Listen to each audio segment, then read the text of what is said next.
شباب سوالم سيستقبل اولمبيك اسفي المولديه وجديه في مواجهه المغرب التطواني. اولمبيك خريب الاتحاد الرياضي التركي، والرجاء سيواجه فريق الدفاع الحسن الجديدي.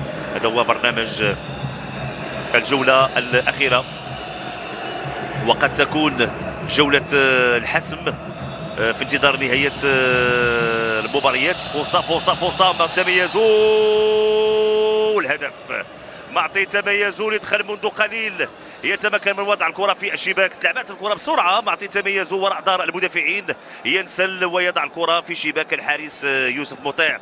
هدف اول لفائده فريق شباب سوالم الرياضي اللي كيتمكن من احراز الهدف بواسطه معطي تميزوا، اللي غيخلي بانه الدقائق المتبقيه من المباراه ستكون اكثر اثاره واكثر تشويق. نتابع هذه المحاوله ونتابع هذه التمريره الممتازه لمعطي تميزوا، الذي تميز دائما ب يعني وضع الكره في الشباك. هدف اول لفائده فريق شباب سوالم.